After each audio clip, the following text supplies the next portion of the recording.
நேர்கள் அனைவருக்கும் வணக்கம். ஓம் நமோ நாராயணி.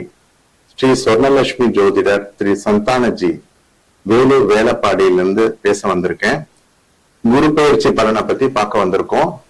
வாக்கிய பஞ்சாங்கப்படி 26/5/2026 குரு மிதுன ராசியிலிருந்து கடகராசிக்கு சஞ்சாரம் செய்ய போறாரு. திருக்கணிதப்படி 2/6/2026 விடிய காலையில குரு மிதுன ராசியிலிருந்து கடகராசிக்கு சஞ்சாரம் செய்யறாரு. சோ இப்ப இந்த குருவுடைய பொது பலன் நம்ம பார்க்கலாம். அதாவது மிதுன ராசியிலிருந்து கடகராசிக்கு வரக்கூடிய குரு பெயர்ச்சி பொது பலன்களை பார்க்கலாம். கால புருஷ தத்துவப்படி மேஷ ராசிக்கு 9ஆம் அதிபதி குரு, அதாவது தனுசு ராசிக்கு அதிபதி குரு கடகராசிக்கு உச்சம் பெற போறாரு. பொதுவா குரு உச்சம் பெறும் போது ரொம்ப நல்ல விஷயங்கள்லாம் நடக்கும். அதாவது இயற்கை சீற்றங்கள், இயற்கை பிரச்சனைகள், இந்த மாதிரி போர் அபாயங்கள் இதெல்லாம் சில முடிவுக்கு வர்றதுக்கு வாய்ப்புகள் இருக்கு. காரணம் என்னன்னா, குருவுடைய பார்வை சனி மேல படும்போது, அதாவது மீன ராசியில இருக்கிற சனியை குரு பார்க்கிறார்.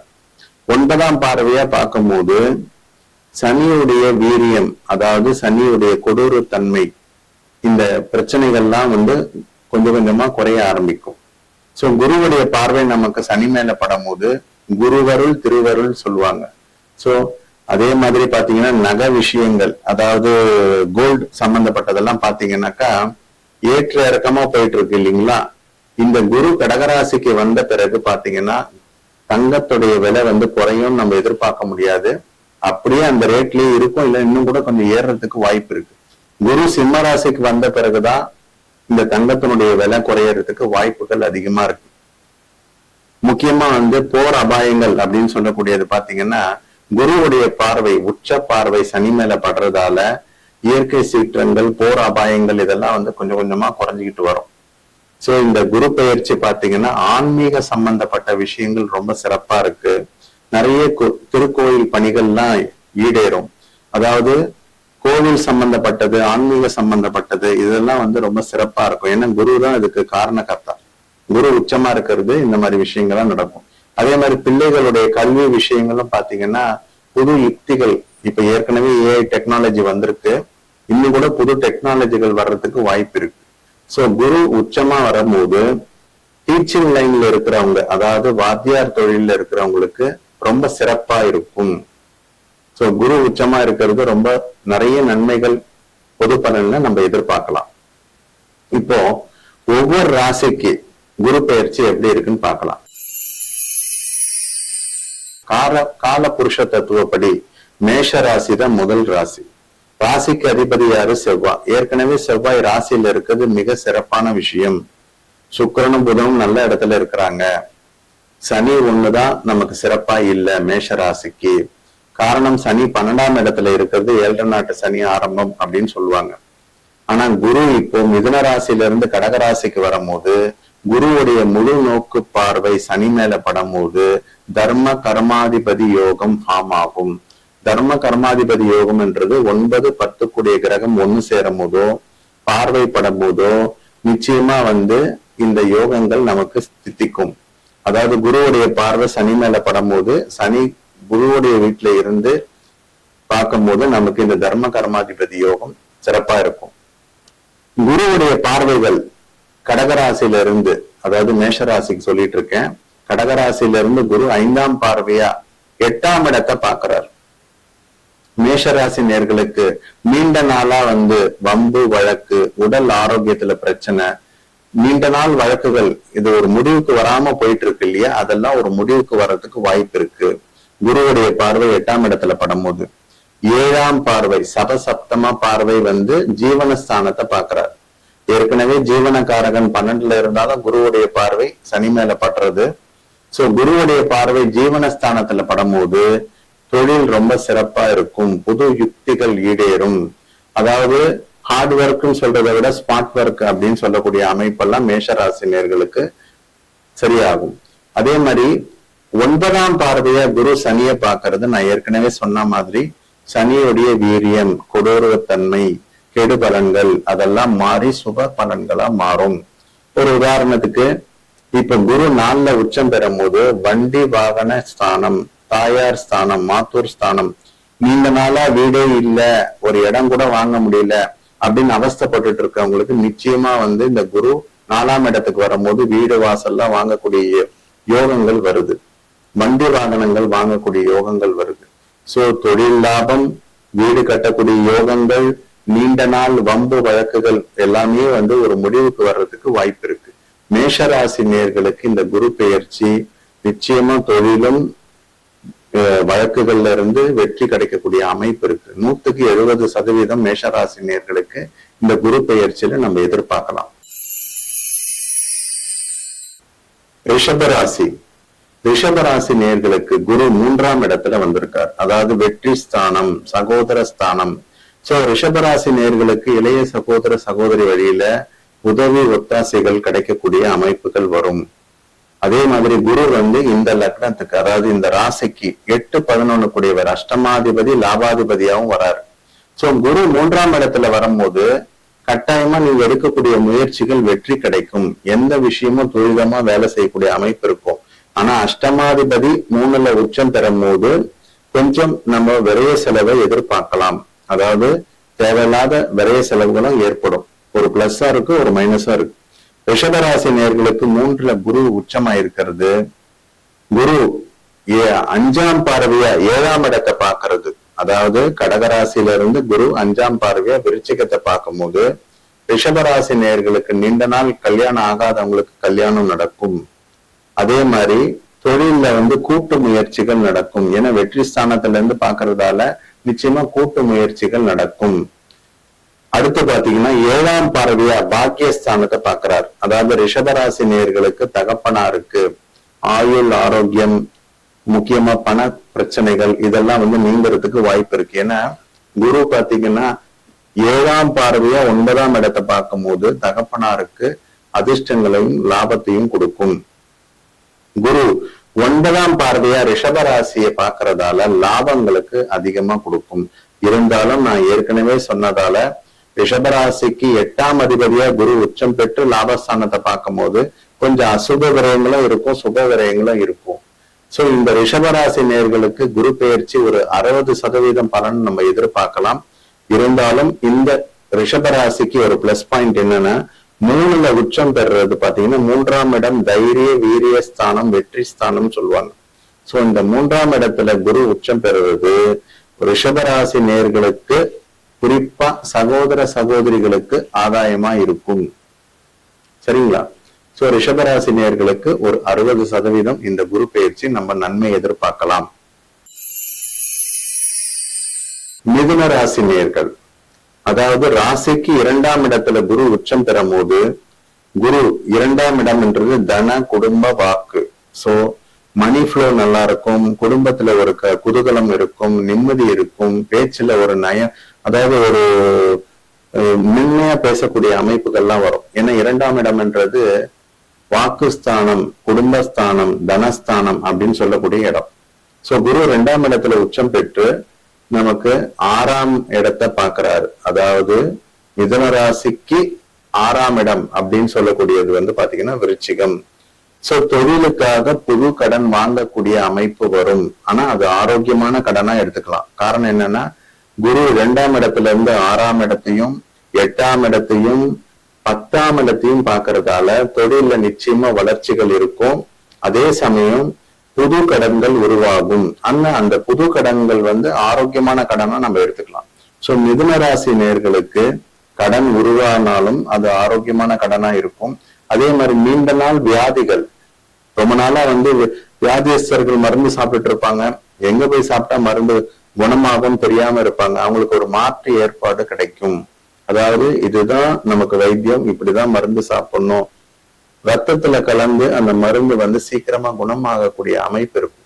சோ மிதுன ராசி நேர்களுக்கு புது கடன் உருவாகும். அதே சமயம் அது ஆரோக்கியமான கடனா இருக்கும். சோ ஆரோக்கிய ஸ்தானத்தை குரு பாக்குறது, ஆரோக்கியம் நல்லா இருக்கும் சொல்லியிருக்கேன், புது கடன் உருவாகும் சொல்லியிருக்கேன், முக்கியமா எதிரிகளுடைய தொல்லைகள் நீங்கும் சொல்லியிருக்கேன். ஆயுள் ஸ்தானத்தை 7ஆம் பார்வையை பாக்குறதால ஆயுள் அதிகரிக்கும்.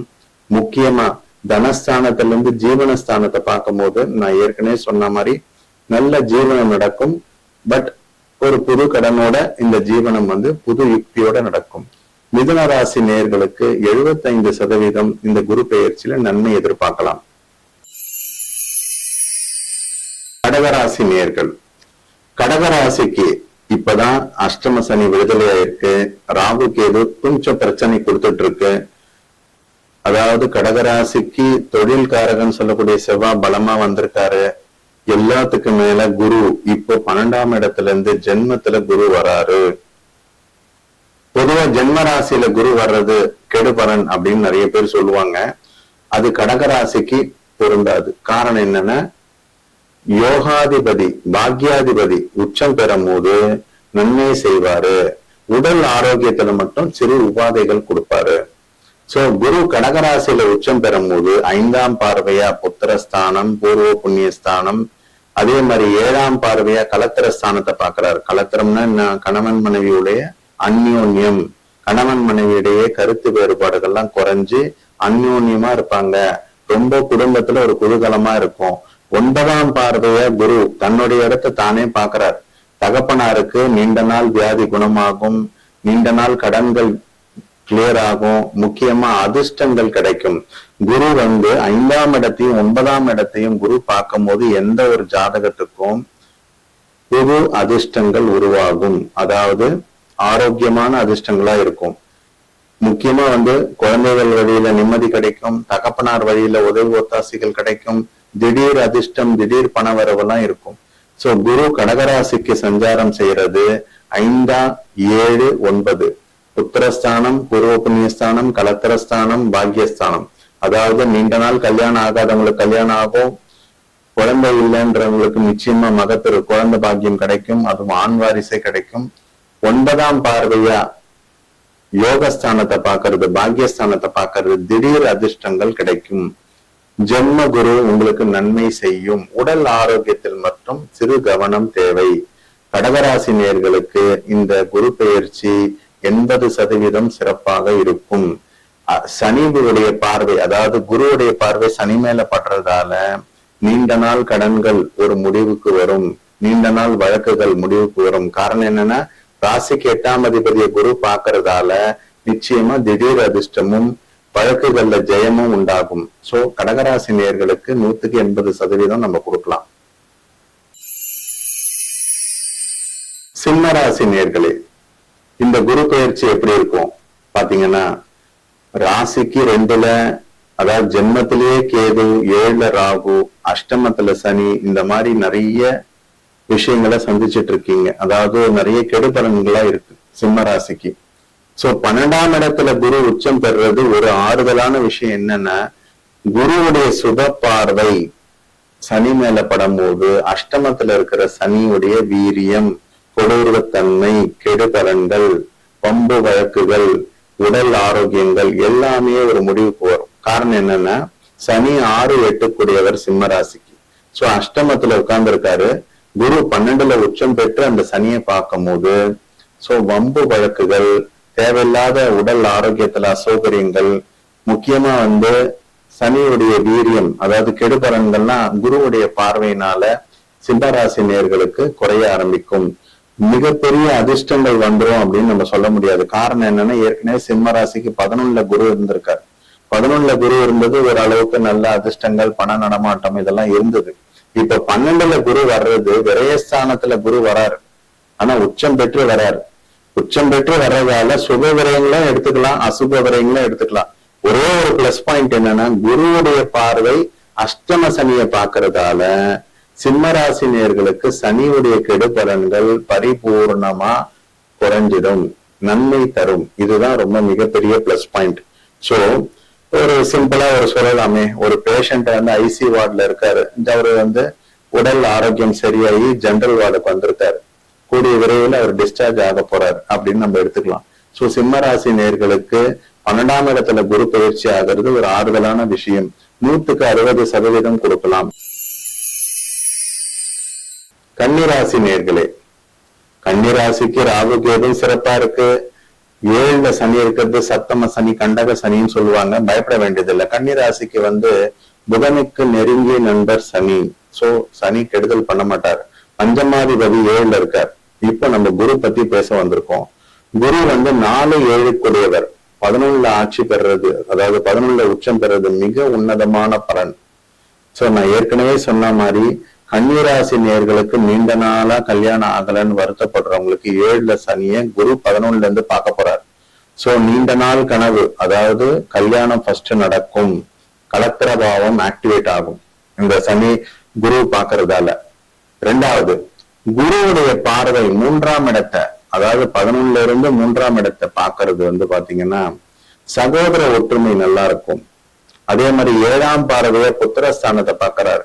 சோ நீண்ட நாள் வாரிசு இல்லைன்னா பிரச்சனையா இருந்து ட்ரீட்மெண்ட் பண்றாங்க பாத்தீங்களா, அவங்களுக்கு எல்லாம் ஒரு முடிவுக்கு வரும், ஒரு குட் நியூஸ் வரும்.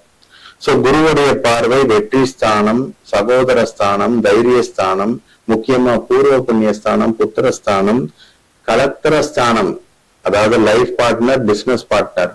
சோ குரு வந்து சனியை பாக்குறாரு. கல்யாணம் நடக்கும், புத்திர பாக்கியம் கிடைக்கும், திடீர் அதிர்ஷ்டம் கிடைக்கும், ரொம்ப சுறுசுறுப்பா இருப்பாங்க. கன்னிராசி நேயர்களுக்கு டபுள் ஜாக்பாட் சொல்லலாம். ஏன்னா 7ல இருக்கிற சனியை குரு பார்த்து ஆக்டிவேட் பண்ணிடுறாரு, 5ஆதிபதியை ஆக்டிவேட் பண்ணிடுறாரு, வெற்றி ஸ்தானத்தையும் பாக்குறாரு. குரு வந்து 11ல உச்சம் பெற்று இந்த விஷயங்கள்லாம் பாக்குறது ரொம்ப ரொம்ப சிறப்பான விஷயம். சோ தடையே இல்லைன்னு சொல்லலாம். கன்னிராசி நேயர்களுக்கு ஒரு 85% இந்த குரு பயிற்சியில நன்மை எதிர்பார்க்கலாம். சோ திருமணம், புத்திரபாகியம், உடல் ஆரோக்கியம், எந்த விஷயங்களும் வெற்றி கிடைக்கக்கூடிய அமைப்பு இந்த கன்னிராசி நேயர்களுக்கு பொருந்தும். துளாராசி நேயர்களே, குரு வந்து 3-6 உங்க ராசிக்கு அந்த அளவுக்கு உதவி ஒத்தாசி செய்யக்கூடியவர் கிடையாது. இருந்தாலும் குரு வந்து 10ல ஒரு பாவியாவது இருக்கணும்ன்றது ஜோதிட விதி. சோ ஜோதிடத்துல குரு 10ஆம் இடத்துல உச்சம் பெறுறது அவ்வளவு சிறப்பான விஷயம் கிடையாது. இவ்வளவு நாள் 9ஆம் இடத்துல இருந்து உங்க ராசியை பார்க்கும் போது உங்களுடைய தேக ஆரோக்கியம், உங்களுடைய திடீர் பணவரவு இதெல்லாம் ரொம்ப நல்லா இருந்தது. 10ஆம் இடத்துல குரு உச்சம் பெறுறது பாத்தீங்கன்னா அது 3-6 தேவையில்லாத வம்பு வழக்கு, வீண் பிரச்சனைகள், புது முயற்சிகள் இதெல்லாம் தயவு செய்து எடுக்காதீங்க. காரணம் என்னன்னா 6ஆம் அதிபதி 10ல உச்சம் பெறுறது அவ்வளவு ஆரோக்கியமான விஷயங்கள் இல்லை. மறைமுகமான எதிரிகள் நமக்கு உருவாவாங்க. நான் புதுசா ஏதோ தொழில் பண்றேன், புதுசா எதனா பண்றேன்ட்டு அதிகமான வட்டிக்கு கடன் வாங்கிட்டு தொழில நஷ்டப்படக்கூடிய அமைப்புகள் வரும். ஏன்னா 6ஆம் அதிபதி ஜீவனஸ்தானத்துல உச்சம் பெறும் போது நிச்சயமா ஜீவனத்துக்கு புது கடன் உருவாகி, புது எதிரிகள் உருவாகி, புது நோய்கள் உருவாகிறதுக்கு வாய்ப்பு இருக்கு. சோ துளாராசி நேயர்களுக்கு இந்த 10ஆம் இடத்துல குரு உச்சம் பெறுறது அவ்வளவு ஆரோக்கியமான விஷயம் கிடையாது. சரிங்களா? சோ இந்த உச்சம் பெற்ற குரு 2ஆம் இடத்தை வேற பாக்குறாரு. பொதுவா குருவுடைய பார்வை நம்ம சுபமா எடுத்துக்கிறோம். அது துலா லக்னத்துக்கு, அதாவது துளாராசிக்கு பொருந்தாது. ஏன்னா 3-6 9ஆம் இடத்துல இது வரைக்கும் இருந்தது ஒரு நல்ல விஷயம் சொல்லலாம் துளாராசிக்கு. இப்ப 10ஆம் இடத்துக்கு உச்சம் பெறுறது அவ்வளவு சிறப்பான விஷயம் கிடையாது. சோ தொழில புது முயற்சி வேண்டாம். ஏற்கனவே பண்ணிட்டு இருக்க தொழில கண்டினியூ பண்ணுங்க. அதே மாதிரி அதிகமான வட்டிக்கு கடன் வாங்காதீங்க. அதே மாதிரி ஏற்கனவே பார்த்துட்டு இருக்க டாக்டரை மறுபடியும் நீங்க ரீசெக் பண்ணி உடம்ப பாத்துக்கோங்க. புது டாக்டரை பாக்குறேன்னுட்டு வேற மருந்து சாப்பிட்றேன்னா அது ரியாக்ஷன் ஆகிறதுக்கும் வாய்ப்பு இருக்கு. காரணம் என்னன்னா 6ஆம் அதிபதி உச்சம் பெறுறது அவ்வளவு நல்ல விஷயம் கிடையாது. சோ மறைமுக எதிரிகள், மறைமுக நோய்கள் உண்டாகிறதுக்கு வாய்ப்பு இருக்கு. சோ துளாராசி நேயர்களுக்கு ஏற்கனவே சனி நல்லா இருக்கு, பட் குரு பயிற்சி அவ்வளவு சிறப்பா இல்லை. கொஞ்சம் எச்சரிக்கை, கவனம் தேவை. 100க்கு 55% தான் மார்க் கொடுக்க முடியும். விருச்சிக ராசி நேயர்களே, ரொம்ப அற்புதமா இருக்குங்க உங்களுக்கு. காரணம் என்னன்னா 2-5 குரு உச்சத்துல இருக்காரு. அது 9ஆம் இடத்துல உச்சமா இருக்காரு. 9ஆம் இடத்துல குரு உச்சம் பெற்று ராசியை பாக்குறது, வெற்றி ஸ்தானத்தை பாக்குறது, பூர்வ புண்ணியம், அதாவது தன்னுடைய இடத்தை பாக்குறது, அந்த இடத்துல சனி இருக்காரு. சோ குரு பாக்குறது ரொம்ப சிறப்பான விஷயம். சோ ஆரோக்கியம் நல்லா இருக்கும், பணவரவு நல்லா இருக்கும், திடீர் அதிர்ஷ்டம் நல்லா இருக்கும், பிள்ளைகள் உங்க பேச்சை கேட்பாங்க. இதை விட உங்களுக்கு என்ன வேணும்? சோ குரு வந்து 9ஆம் இடத்துல ஆட்சி பெறுறது விருச்சிக ராசிக்கு மிக மிக உன்னதமான பலன். ஏன்னா ஏற்கனவே சனி 5ல இருக்கிறது அவ்வளோ கெட்ட அம்சம் சொல்ல முடியாது. இப்ப இந்த குருவை சனி பாக்குறது பாத்தீங்கன்னா அற்புதமான அமைப்பு. சோ பிள்ளைகள் உங்க பேச்சை கேட்பாங்க, திடீர் அதிர்ஷ்டம் இருக்கு. வேலை செய்யற இடத்துல சக ஊழியர்கள் உங்களுக்கு கட்டுக்கோப்பா இருப்பாங்க, உங்க பேச்சு கேட்பாங்க, உங்களுக்கு அனுகூலமா இருக்கும். சோ குரு ராசியை பாக்குறது உங்க சரீரத்தை பாக்குறதுக்கு சமம். சோ 9ஆம் இடத்துல குரு உச்சம் பெற்று ராசியை பாக்குறதும் மூன்றாம் இடம் சகோதர ஸ்தானத்தை பார்க்கறதும் வெற்றி ஸ்தானத்தை பார்க்கறதும் 9ஆம் பார்வைய சனியையும் பூர்வ புண்ணிய ஸ்தானத்தையும் அதிர்ஷ்ட ஸ்தானத்தையும் தன்னுடைய வீட தானே பார்க்கறதும் குரு விருச்சிக ராசிக்கு நேர்களுக்கு 95% டபுள்ல ட்ரிபிள் ஜாக்பாட்னு நம்ம சொல்லலாம். காரணம் என்னன்னா யோகாதிபதி குரு, தனாதிபதி குரு 9ல உச்சம் பெறது ரொம்ப ஒரு மட்டமா தரித்திரமா இருக்கக்கூடிய ஜாதகம் கூட இந்த விருச்சிக ராசி நேர்களுக்கு இந்த 9ஆம் இடத்துல உச்சம் பெறும் போது நிச்சயமா இறை வழிபாடு நமக்கு கை கொடுக்கும். ஏதாவது நம்ம கோயிலுக்கு போறோம், சாமி கும்பிடுறோம், நமக்கு வரமே கிடைக்க மாட்டேங்குது, கஷ்டங்கள் அதிகமா இருக்கு அப்படின்னு நினைக்கிறவங்களுக்கு விருச்சிக ராசி நேர்களுக்கு 9ல குரு உச்சம் பெறுறது நிச்சயமா உங்களுடைய கோரிக்கைகள் கடவுள் நிறைவேற்றுவாரு. உங்களுக்கு நிச்சயமா அதிர்ஷ்டம் இருக்கு. சோ விருச்சிக ராசி நேர்களுக்கு டபுள் இல்ல ட்ரிபிள் ஜாக்பாட் நம்ம சொல்லலாம். 100க்கு 95% வரைக்கும் நம்ம மார்க் கொடுக்கலாம். விருச்சிக ராசி நேயர்களுக்கு இந்த குரு உச்சம் பெறுவது மிக உன்னதமான பலனை நம்ம எதிர்பார்க்கலாம். தனுசு ராசி நேயர்களே, உங்க ராசிக்கு அதிபதி குரு தான், 4ஆம் அதிபதியும் குரு தான். அவர் 8ல போய் உச்சம் பெறுவது அவ்வளவு சிறப்பான விஷயம் கிடையாதுங்க. இவ்வளவு நாள் வரைக்கும் 7ஆம் இடத்துல சபசப்தமா உங்க ராசியை பார்க்கறது ரொம்ப நல்லா இருந்தது. சோ உங்களுடைய முயற்சிகள், உங்களுடைய காரிய தடைகள்லாம் விலகி ஓரளவுக்கு நல்லா இருந்தது. ஏன்னா சனி ஏற்கனவே அர்த்தாஷ்டம சனியா தனுசு ராசினியர்களுக்கு இருக்கிறாங்க. இப்ப குரு 8ஆம் இடத்துல மறைமுக ஸ்தானத்துல உச்சம் பெறுறது தேவையில்லாத விரயங்கள் ஏற்படும். அதாவது விரைய செலவை நம்ம குறைக்கணும். முக்கியமா வீட்டுக்கு ஆல்ட்ரேஷன் பண்றேன்ட்டு விரைய செலவை ஏத்திக்க கூடாது. அதே மாதிரி வண்டி சின்ன ரிப்பேரா இருக்கும் போது நம்ம பாத்துக்கணும். தாயாருக்கு உடல்நலம் கொஞ்சம் பிரச்சனையா இருக்கும் போது உடனே பாத்துக்கணும். சோ 8ஆம் இடத்துல இருக்கிற குரு நமக்கு உச்சம் பெறுறது விரைய செலவையும் விரயங்களையும் கொடுப்பாரு. கொஞ்சம் எச்சரிக்கையா இருக்கணும். மற்றபடி மிக பயப்பட வேண்டிய அவசியம் இல்லை. ஏன்னா ராசிநாதன் உச்சம் பெறுறது நல்ல விஷயம்தான். பட் விரயங்களை கொஞ்சம் கட்டுக்கோப்பா வச்சுக்கணும். சரிங்களா? சோ 8ல இருக்கிற குரு 12ஆம் இடத்தை பாக்குறது, அதாவது விரயஸ்தானத்தை பாக்குறதால கொஞ்சம் அசுப விரயங்கள் இருக்காது, சுப விரயங்களா இருக்கும். பட் விரைய செலவு பார்த்துக்கணும். குடும்பஸ்தானத்தை குரு பாக்குறாரு. தனுசு ராசிக்கு 2ஆம் இடத்தை பாக்குறதால மணி ஃப்ளோ இருக்கும். பட் மணி நிக்காது, கையில பணம் நிக்காது. எவ்வளவு பணம் வந்தாலும் கற்பூரம் மாதிரி கரைஞ்சுக்கிட்டே இருக்கும். அதே மாதிரி 9ஆம் பார்வையா சனியை பாக்குறதால ஏதாவது காலி இடம் வாங்கக்கூடிய அமைப்பு தனுசு ராசி நேர்களுக்கு வரும். அது கொஞ்சம் சிட்டிக்கு வெளியில இருக்கும். காரணம் என்னன்னா சனி 4ஆம் இடம் பூமிக்காரகன்.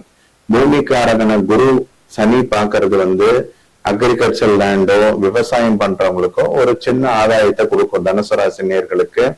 தனுசு ராசி நேர்களுக்கு இந்த குரு பெயர்ச்சி பாத்தீங்கன்னா 100க்கு 60% தான் கொடுக்க முடியும்.